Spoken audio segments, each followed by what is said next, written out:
sí o sí, ese es el dato que me dan. ¿Ve? Calcular el caudal, 11% de ser excedido, ¿no? Con 11% de certeza yo afirmo de que el próximo año ese caudal que el valor esté en verde como incógnita, no está completa la aseveración. ¿Se dan cuenta? Yo puedo decir, tengo 11% de probabilidad de que este caudal que acabo de calcularlo va a ser excedido. Eso les digo porque después, fíjense, cuando yo compro la lotería este fin de año, lotería de Navidad, tengo una cierta probabilidad de sacarme el gordo, ¿no es cierto? Si me compro la lotería el próximo año en Navidad, obviamente que tengo también una probabilidad de sacarme para ese año, pero la probabilidad de que yo me saque el gordo de la lotería en 2 años seguidos, eso es la tuti, ¿no? Debe ser muy pequeña la probabilidad de que 2 años consecutivos, las 2 veces, me saque yo el gordo de la lotería. Que me saque uno ya es, pucha, una probabilidad pequeñísima. Pero si por encima me saque 2 veces seguidas el gordo, eso es la tuti. Entonces la probabilidad de que eso suceda se puede calcular, por supuesto. Y puedo calcular también qué probabilidad tengo de que me saque la lotería 3 años seguidos, ¿no ve? Entonces es importante que en el tema que estamos viendo en la pizarra, las probabilidades que logren obtener con el método, siempre las refieran a que eso va a ser alcanzado o excedido en el transcurso de cualquier año, o de que el caudal va a estar entre 5 y 8 cubos en el transcurso de cualquier año. Entonces, en este año tengo una cierta probabilidad de que el caudal esté entre 5 y 8. Y eso se repite para cada año.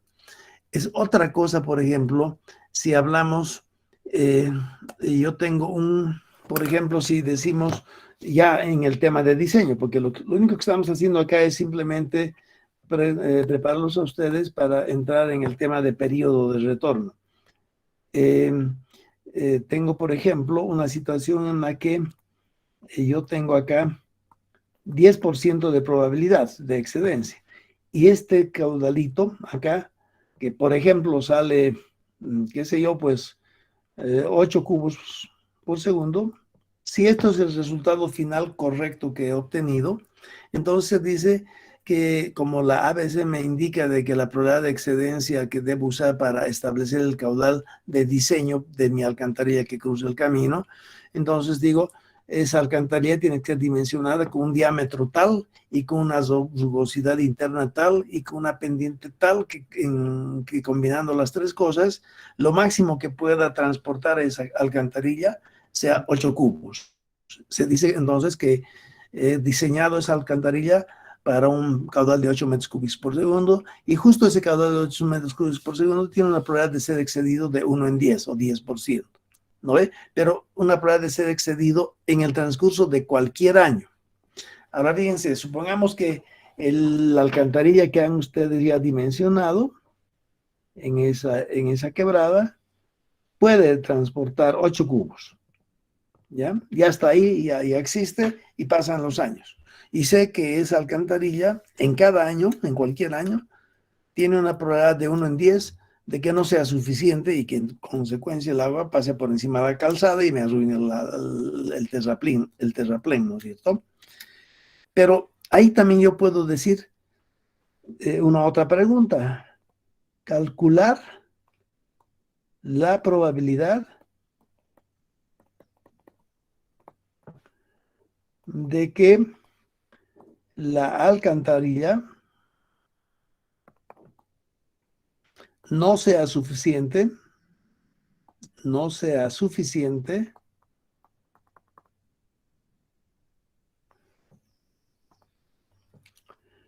3 veces en 20 años. ¿Se dan cuenta? Ya estamos hablando de una probabilidad que no se refiere a un solo año. Estamos hablando de una probabilidad de que suceda en 20 años, porque una vez que esa alcantarilla está ahí funcionando, tal vez pasan 4 años y ha sido suficiente. Pasan 10 años y nunca ha habido rebalse por arriba. Pero en 20 años, a lo largo de 20 años, en 3 ocasiones se ha deshecho el terraplén porque capacidad de conducir hasta 8 cubos no ha sido suficiente. En 3 oportunidades en 20 años, el río me ha traído 13 cubos, en otra ocasión me trajo 15 y en otra me ha traído 9. En esas 3 ocasiones, en 3 diferentes años, la alcantarilla no ha estado suficiente como para conducir esos caudales que han excedido el valor de 8. Entonces la pregunta surge y podríamos decir, ¿qué probabilidad tengo de que eso suceda 3 veces en 20 años? Que podemos obviamente contestar, pero no entro en ese detalle porque algunas veces me ha dicho, pero muy complicado, ¿no? Y no es nada complicado en realidad. Es un poco lo mismo que decir qué probabilidad tengo yo de sacarme el gordo de la lotería de Navidad 2 veces consecutivas. ¿O qué probabilidad tengo de que yo me saque el gordo este año? Eso sí estamos llevando con ustedes, ¿no? ¿Qué probabilidad tengo de que yo me saque el gordo este año? Puedo calcular. Pero podría preguntar también, ¿qué probabilidad tengo yo de que me saque una vez, por lo menos una vez, en los próximos 15 años? Y los 15 años, religiosamente en Navidad yo compro la lotería. Y en 15 años, ¿qué probabilidad tengo de que yo me saque la lotería? Y para responder a ello, como input del problema, necesito saber, ¿y qué probabilidad tengo de sacarme en este año la lotería? Y eso es lo que llevamos en hidrología. Estas probabilidades que estamos mostrando como resultados son probabilidades para un año dado, ¿no ven? Y también eso surge en el tema de las presas. Ustedes saben que una presa se la diseña para que dure 30 años. Obviamente duran más, ¿no? La Angostura creo que ya tiene como 60 años que está ahí funcionando. Corani tiene ya como 50 años funcionando. Entonces, lo que podríamos decir es, si el periodo de vida útil de esa presa es 50 años, bueno, 50 años es lo que estamos observando en Corani, pero en los cálculos se toma como periodo de vida útil de cualquier obra 30 años, ¿ya? Porque para fines de análisis de costos, cuánto cuesta, etcétera, hay que depreciar después, hay que pagar esa obra tan cara y tenemos que pagarla en 30 años. Entonces, se asume en los cálculos que esa presa va a durar 30 años, pero en la práctica estamos viendo que dura más, pero para fines de diseño aceptamos que esa presa dura 30 años y también aceptamos de que esa presa ha sido construida para evacuar una crecida que tiene una probabilidad de ser excedida en el transcurso de cualquier año de 1 en 1000, ¿no es cierto? Eso les había dicho, la presa de Corani, el valor de diseño es 1000, 1 en 1000. Si conozco esa probabilidad de excedencia, esa probabilidad con que el vertedero va a ser excedido, que es 1 en 1000, y yo podría con ese dato decir, ¿y qué probabilidad tengo de que eso ocurra una sola vez en los 30 próximos años? Desde el momento en que se inaugura la presa, espero que dure 30 años, y en esos 30 años, ¿qué probabilidad hay de que esa crecida milenaria se presente? Que también se lo puede calcular. ¿Se dan cuenta? Entonces ya estamos hablando de una probabilidad de una vez en 30 años.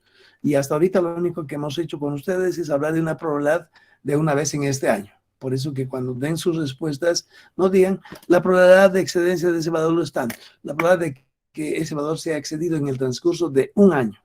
Porque si después va más lejos, habría que preguntarles, ¿y qué probabilidad tengo de que ese valor sea excedido una vez en 25 años, o 3 veces en 25 años, o 5 veces en 10 años, ¿no? Hay formulitas en estadística que nos permiten hacer eso. Pero por de pronto nos contentaremos con que estamos manejando probabilidades de que sucedan cosas, eventos, en el transcurso de un año. ¿Ya?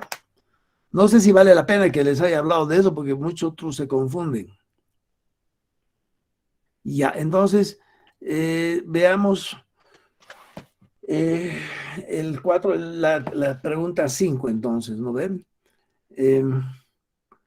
Si quiero estar 90% seguro de contar con un caudal en el transcurso de cualquier año, calcular ese caudal. ¿Qué quiere decir esto? Esto sobre todo sucede en hidroelectricidad o si quieren en riego también.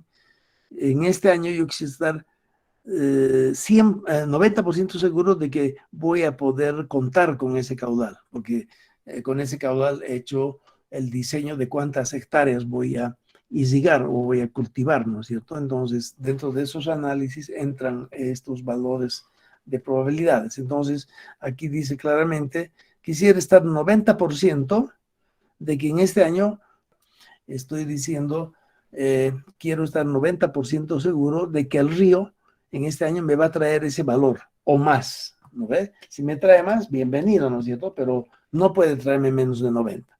Entonces, a eso se refiere esta pregunta. Quiero estar 90% seguro de que el río no me va a fallar en este año.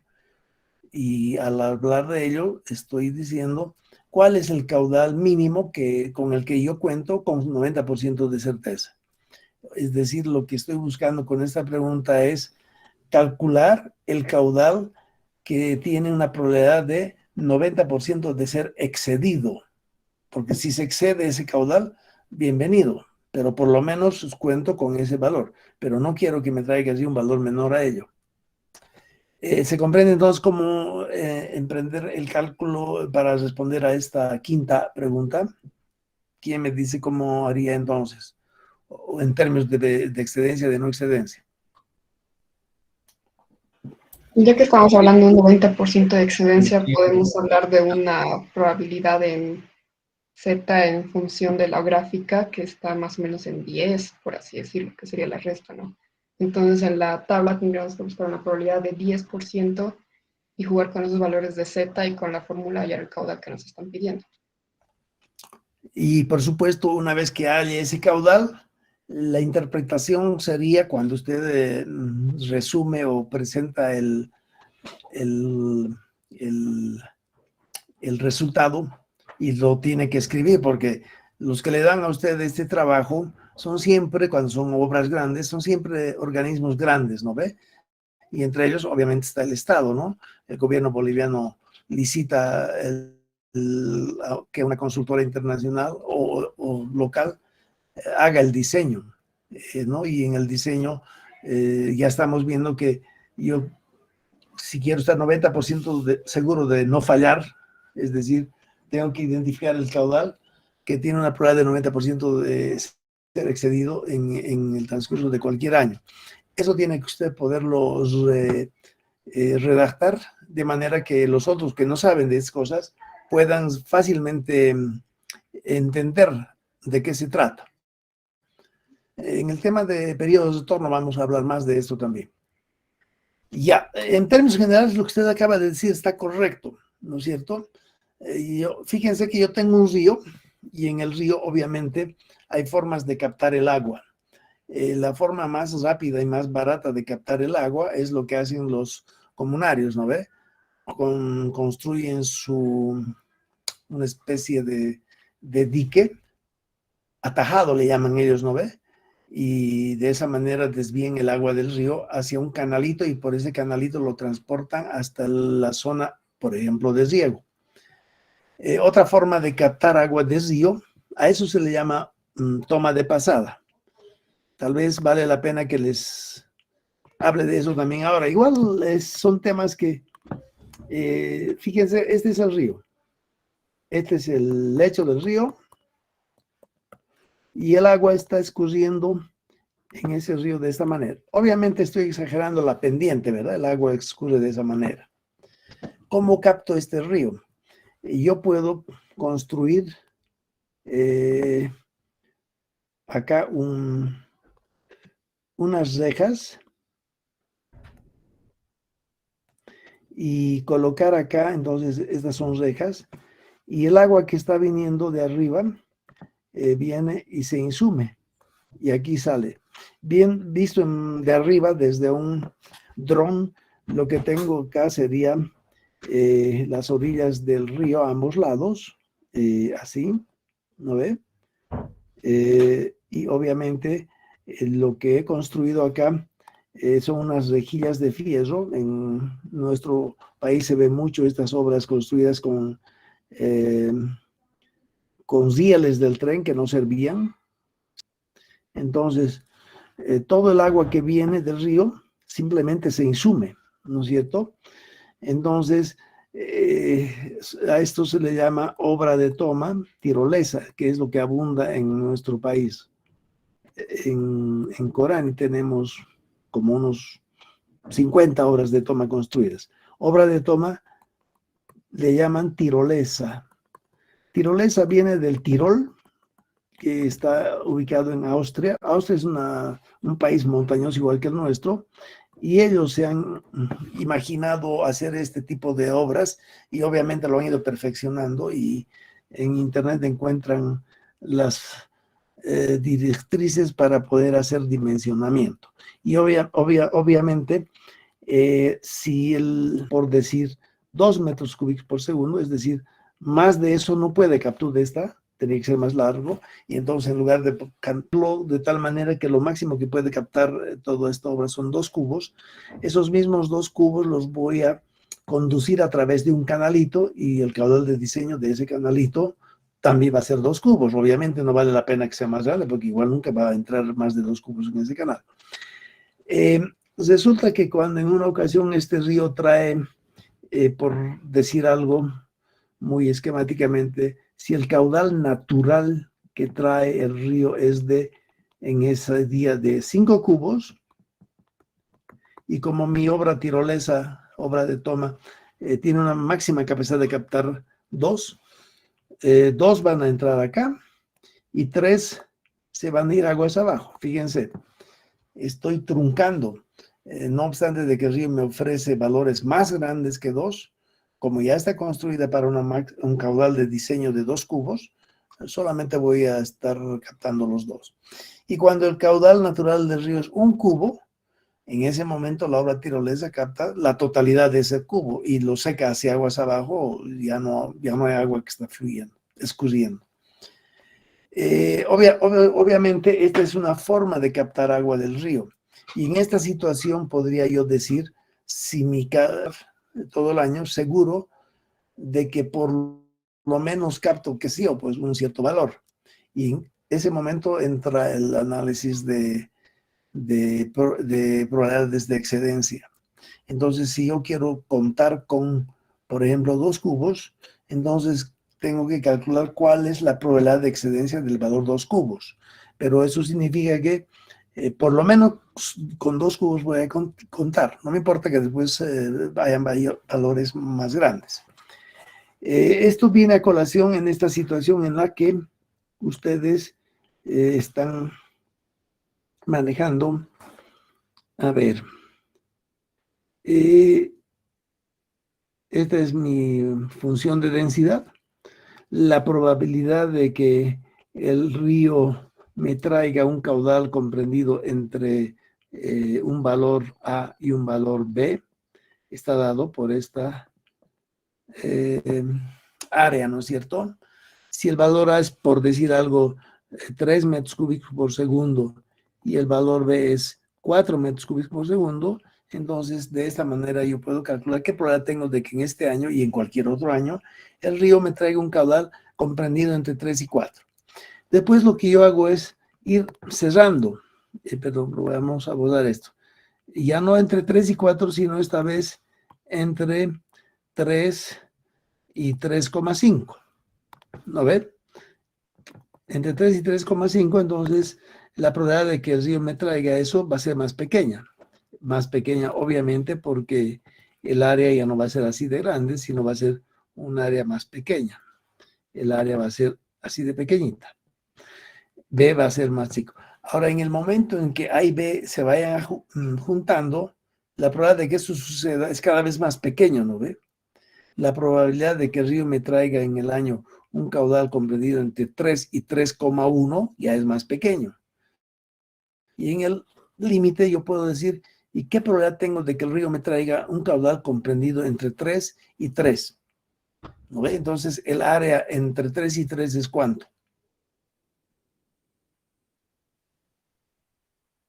¿Saben la respuesta?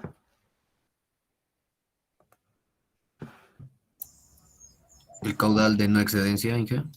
No, porque en ese momento estoy hablando de un valor comprendido entre 2 valores. ¿Cuál es la probabilidad de que el caudal sea más grande que 3 y sea más chico que 3,5? ¿En serio, ingeniero? Sí. Para responder a esto que acabo de escribir a esto, la respuesta es esto, ¿no ve? Pero voy esta distancia L, si quieren, la voy haciendo cada vez más pequeñita, y en el límite, esa distancia L se vuelve 0. Y entonces ahí surge la pregunta, ¿y qué probabilidad tengo de que el río me traiga un caudal comprendido entre 3 cubos y 3 cubos? Es decir, ¿qué probabilidad tengo de que el río me traiga 3 cubos clavado? ¿Y ustedes qué responden? Tú ya me has dicho algo. ¿Y el resto del curso qué dice?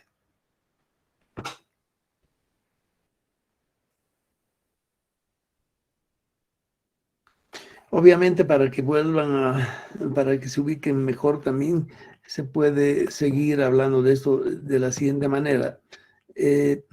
La probabilidad de que el río en cualquier año me traiga un caudal comprendido entre, qué sé yo, 0,1 metro cúbico por segundo, que está acá, y, qué sé yo, pues 18 metros cúbicos por segundo, que se encuentra acá. La respuesta a la probabilidad de que el río me traiga un caudal entre 0 y 18 será esta que está achurada en azul, casi 100%, ¿no ve? Entonces, mientras más distancia L tengo entre 0, 1 y 18, la probabilidad de que suceda eso es cada vez más grande. Es obvio, ¿no? ¿Qué probabilidad tengo de que el río me traiga cualquier caudal el próximo año? 100%, ¿no ve? Entre 0 y lo que sea, 100% seguro de que me va a traer un caudal. A no ser que aguas arriba desvíen el río y ya no hay arriba, pero esa es otra situación. Entonces, fíjense, en las clases hemos dicho todo parte de la probabilidad de que la variable esté comprendida entre un valor A. El X se convierte en edad de ustedes, la probabilidad de que al preguntar a cualquier persona en San Simón su edad, ella me diga que tiene una edad comprendida entre 17 años y 22 años, esa probabilidad la respondo, obviamente, de la misma manera que aquí abajo, ¿no ve? Solamente que el eje horizontal en esta ocasión ya no son caudales, sino son directamente edad. Ubico el valor 17 años a la izquierda, el valor 22 años a la derecha, y la respuesta es el área comprendida entre los dos. Eso está comprendido, me imagino, para todos ustedes, ¿no ve? De ahí viene todo. Entonces, a partir de eso, el razonamiento mío sería la distancia entre 17 años de edad y 22 años de edad son 5 años, ¿no ve? Pero yo voy acortando esa distancia. ¿Qué probabilidad tengo de que la edad de cualquier persona en San Simón esté comprendida entre 19 años, entre 18 años y 19 años? Es decir, esté comprendida entre 18 años y 18 años. Fíjense, 18 años, 18 años. En realidad, ¿qué probabilidad tengo de que cualquier persona pregunte su edad y me diga tengo clavado 18 años? Y en teoría, la respuesta, ¿cuál es? La 0, ingeniero. 0. Sería 0. Obvio, 0. ¿Qué quiere eso decir? Que en este tema de probabilidades no existe la probabilidad de que la variable asuma un valor exacto. Eso es 0. Si tengo, obviamente, la encuesta de las 700 edades, y en base a esa encuesta yo puedo dar la probabilidad de que cualquier persona su edad en San Simón esté comprendida entre 17 años y 22 años. Hay una probabilidad, ¿no? Y la probabilidad de que cualquier persona al preguntarle su edad me diga que su edad está comprendida entre 15 años y 35 años, tremendamente grande, ¿no ve? Y a la inversa voy reduciendo L, la distancia entre esta edad y la otra, y en un momento eso se funde. Y digo, ¿qué probabilidad tengo de que cualquier persona en San Simón tenga una edad comprendida entre 17 y 17? Es decir, ¿qué probabilidad tengo de que esa persona me conteste? Yo tengo exactamente 17 años. Y la respuesta teórica, en términos teóricos, es 0, ¿no es cierto? Porque tendría que ser mucha casualidad de que esa persona justo ese día esté cumpliendo los 17 años, ¿no? Pero esos temas es necesario tomarlos en cuenta a la hora de explicar en términos que la otra persona comprenda. Entonces, cada vez que hablan de probabilidades, no digan que la probabilidad de excedencia del valor 9 cubos en el río es 30%, en realidad lo que hay que decir es la probabilidad de que el valor sea o 9 o más. Siempre si hablamos de un valor o más, o de un valor o menos, o de un valor entre los límites, pero nunca hablamos de un valor clavado, ¿no es cierto? Fíjense, acá ordenado en verde tenemos caudales que van desde el 3 hasta el 11, ¿no ve? Y en ese caso yo podría decirles, ¿y qué probabilidad tengo de que el próximo año el río me traiga 8 cubos clavados? Y la respuesta tiene que ser 0. Pero sí hay una probabilidad de que el río el próximo año me traiga entre 8 cubos y 8,2. Una probabilidad bien pequeñita, porque el área entre los dos va a ser bien pequeñita, ¿no ve? Sí hay la probabilidad de que el río me traiga el próximo año un caudal que esté comprendido entre 5 y 6, ¿no ve? Pero la verdad de que el río me traiga 5 clavados es 0.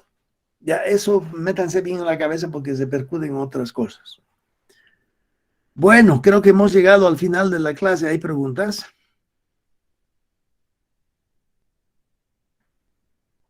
¿Todo comprendido? Entonces espero que esta tarea que está acá sea muy fácil de resolverla y lo único que tendrían que hacer es tal vez